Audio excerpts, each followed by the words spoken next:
So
good evening, Scott. Welcome to Chat with Sam. This is the 26th episode of the Indian Network.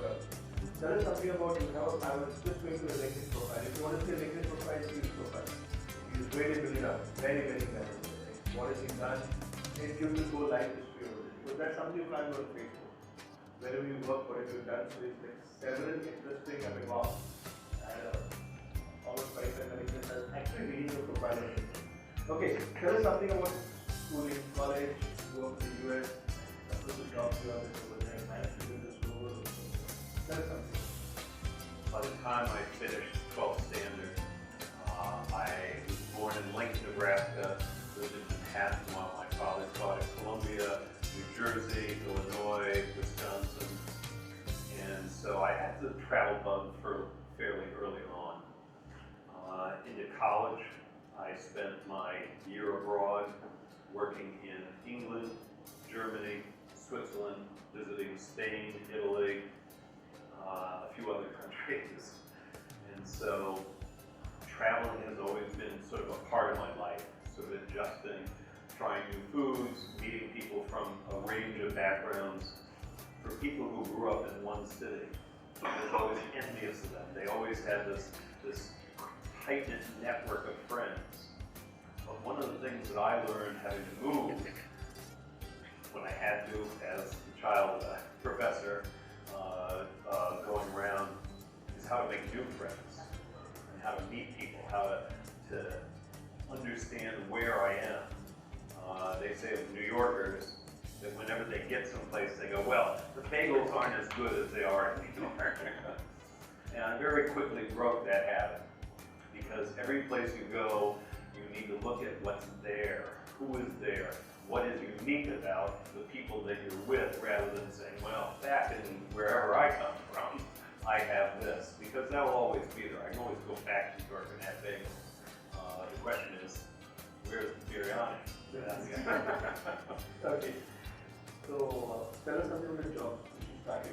You worked for a couple of large projects over there. I have. My career has been an unusual one for an architect, because the job seemed to find me. And out of my undergraduate studying mechanical engineering, finishing a degree in industrial design, I worked in a lot of different shops making things. Finishing my master's in architecture, I moved to Manhattan, worked for a small architecture engineering firm called Skidmore, Owings & Merrill, known for a few tall buildings around the world. And the New York office focused on airports. And so I cut my teeth, as they say, on Logan International Terminal, working a bit on a competition for Toronto International Terminal. I hate to admit it, but I worked on JFK and a few others. And so these projects, you have to really be in deferred gratification, because nothing is immediate. Nothing just happens. They take 2, 5, 8 years to realize international terminals. And you designed your partner, designed you for the Intel fab factory? There are a number of chip fabs that have grown up in New York's Hudson Valley. One of them is a research institution that's a public-private partnership between the State University of New York, the State of New York, and a whole consortium of companies from Intel is less a part of it, IBM, Sampath, Tokyo Electron.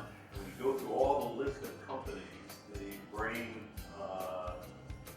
child of the head of Albany Nanotech realized that if you integrate the vertical assembly of all the players, not only the chip manufacturers, but the people who make the tools that go in the chip fab, and the people who service the tools, and the people who install the tools, and the people who supply the tools, you create this beautiful integration. You can create an entire industry in an area. And that will be important when we talk about why I came to India. Okay, fine. So, how did you wind up in India? I had just finished about 10 years working in the chip fab industry. Again, very slow, laborious. It's a very steep learning curve, but I had enough of this, so I was looking for the next big opportunity. I went to a conference in Boston, was staying with a friend, and over drinks after a conference, I mentioned I had worked on clean rooms, the sort of core of what a chip fab is. And he said, clean rooms? We need those in India. And I said, oh, really? He said, yes. How'd you like to go to a conference in Nasik, India, and design housing for 1 million people? And I said, that sounds good. Let's do it.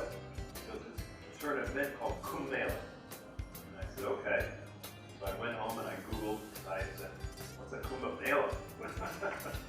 And I spent the next 2 weeks before the start of this conference trying to figure out what on earth millions of people do for 2 months in the 4 cities of India, and why they come together, and try to understand how on earth you could build a city for that many people in such a short period of time.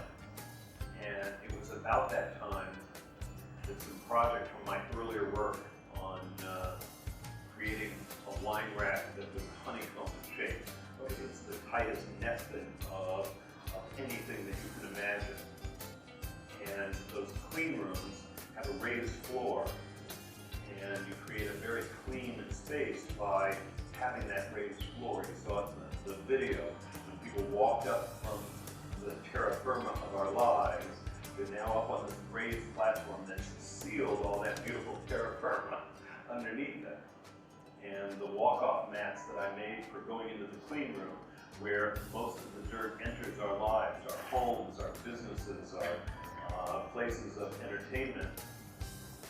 You walk across this walk-off mat and you eliminate most of that dirt.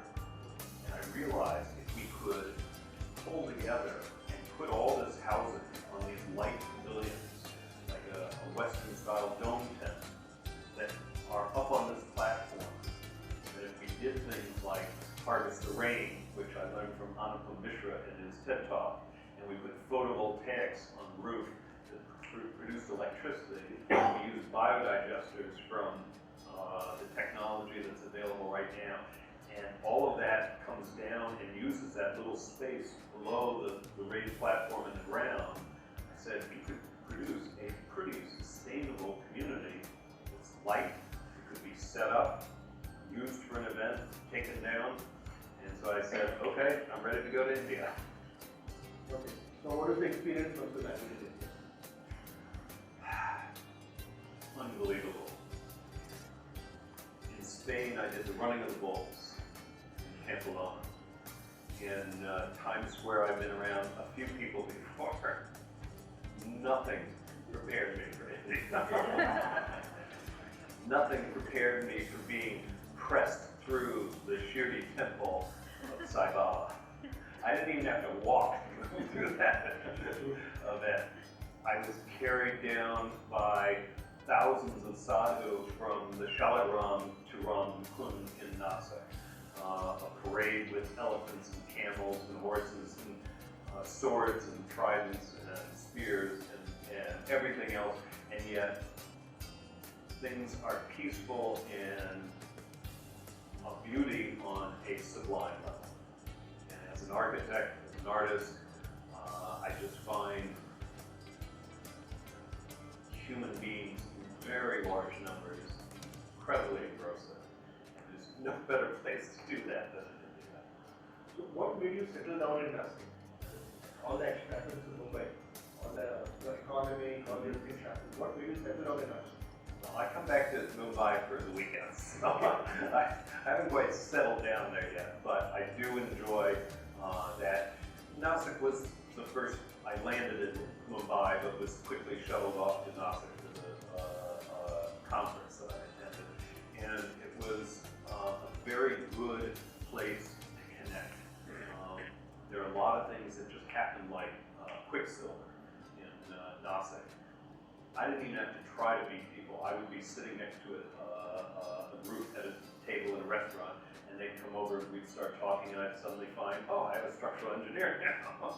I'd be talking with someone on a street corner, and someone would pick me up and say, oh, you know, we now have a marketing firm, and all of these things just sort of happen now. I admit I stick out like a sore thumb. So it's pretty easy to find, and there does seem to have to be a fascination with foreigners, as there is everywhere in the world. And so, but it was just very easy in a lot of ways.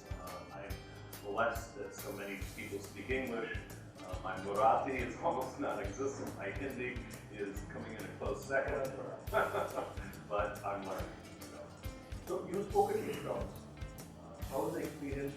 You spoke in TED Talks? I did. So how was the TED Talks experience you spoke? Lakshmi Paturi and Raghav KK did an exceptional job of creating a conference that is the best conference I've ever been to. More fun, more entertainment, more food for thought. Just an overall engrossing conference. It was 3 days that I was just walking on air. I was fortunate my talk was first day in the morning, so I got my workout out of the way and I could play and have fun the rest of the time. Met dozens and dozens of people that I still keep in touch with because we did lots of things together during that 3 days. I feel, again, very fortunate that they gave me a platform to talk about Honeycomb Village in front of a great audience. Great. Fantastic. So something about social media. I keep seeing you posting photographs when you're in Mumbai or common things, common sites around the world. So what's the rationale behind that?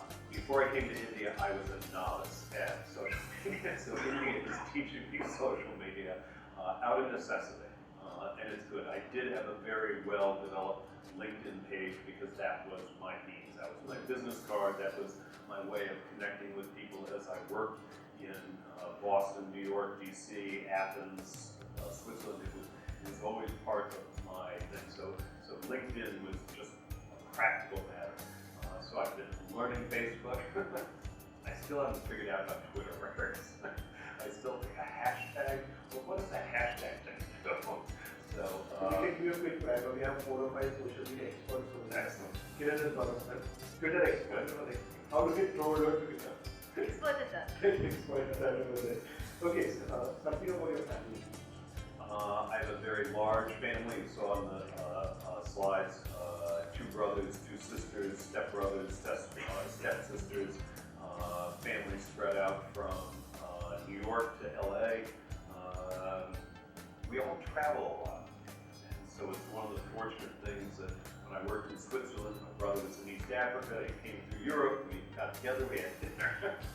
My father was just in Germany speaking at a conference. I said, we're halfway there, keep coming along to Italy. He's going to come back in the new year. My other brother is talking about wanting to come to India and meeting up. And so we because we always travel, we have these very unusual photo albums. Oh, there is us in Europe, and oh, there we are in South America. There we are in different parts of the States. It's unusual, but at the same rate for us, it's just growing up being peripatetic, as I've been called. It's part of the course. How many kids? I have 2 children, a boy and a girl.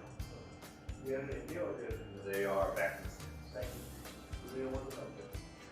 It's not that they don't want to come, they're not prepared to come. And I, unfortunately, am in the sort of throes of this learning curve, trying to manage language and get a project off the ground. And right now, it's better for me just to focus on this. And when they're ready and they're able, they'll. Who do you admire as an entrepreneur? Who do you admire him? I define a lot of people as entrepreneurs. One of the people I identified with earlier was American statistician W. Edwards Deming. He was the sort of ultimate entrepreneur. He tried to sell statistics to the big 3 automakers, and they weren't buying it. They told him that we don't need statisticians. So he went to a little company called Toyota in Japan after the war, and they were very good listeners. They realized that this man had something to say, and I really identified with that sort of agent of change. Okay, now quick understand. One witty answer. India, Love. startups, A lot of work. politics, A necessary evil. poverty, My next greatest challenge. corruption. Unnecessary. So, you circle back about 5 years. What has the perception of India changed in America after a lot of a lot of years? Has there been a perception of change? Like India was, people thought that snake charmers and that kind of stuff around. Some also to get Bangalore, they said you hold on to Bangalore and doing that. After all this is happening, Prime Minister is more out of the country than in the country. Has the perception changed over that? Okay, India is supposed to be like this. He was in Madison Square, which is all over the place. Is there a change to that? My perspective is a little skewed, partly because my father is a professor. I grew up in those sort of insular university towns, in places I lived. I've always had friends that were international, and there was usually 1 or 2 Indians among the crowd that I've grown up with. So I've known my stepbrother did his year in Rotary in Gujarat. So I have a brother that was in India 20 years ago for an entire year. My father used India as a base for his book on global adult education because many of his PhD students were Indian educators and they came back. So I've had all these times that people have, I've been to an Indian Jewish wedding. So I've had a lot of experiences, but it has changed. The perception that India is the place for call centers only has changed significantly. It is a place that I perceive, has always valued education as a cultural currency. And that, to me, is what sets it head and shoulders above many of its neighbors. So there is a positive impact. Yes. What do you think is something which is holding back the growth of India? One. The depth and breadth of poverty. And I believe that I see things through a very skewed vision, seeing things that they should be other than they are. And some of it is unjustified. I realize that garbage and litter isn't the same in India as garbage and litter is in America. It's a criminal offense there. You can't do it and get away with it. In fact, in the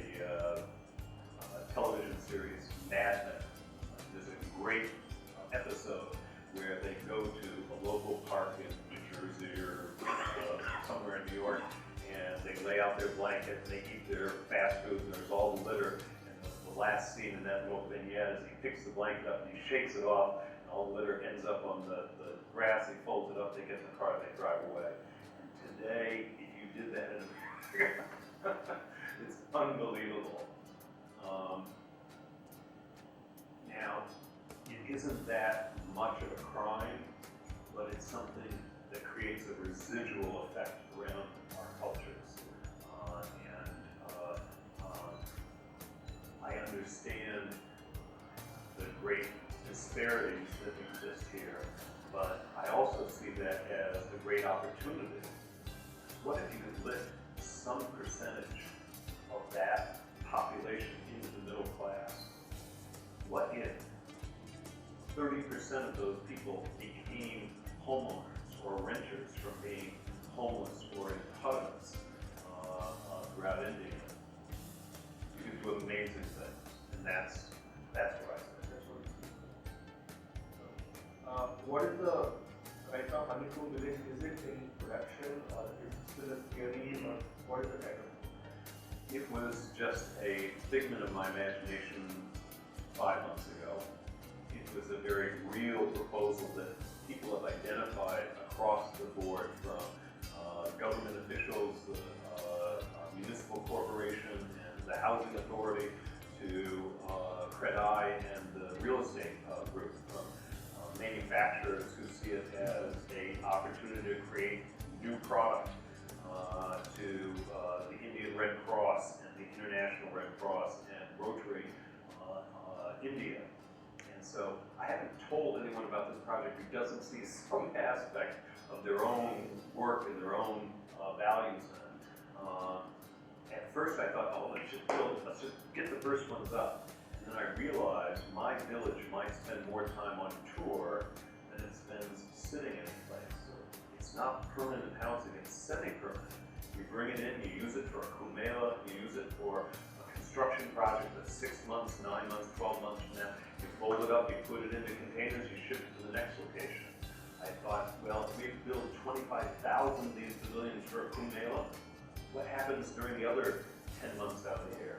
Well, you distribute it about India. And so if you have an earthquake in Nepal, you open up housing for 10,000 people. You have a flood that hits Chennai, you open up housing for 100,000 people, because you have the pieces all spread out. And so my village went on a diet. I basically started cutting all the weight out of the project. That's stainless steel columns, they're now bamboo, because they're a quarter of the weight. And they're sustainable, and they're easy, and they're familiar. And so there's been a process that I've been, in a sense, refining the design.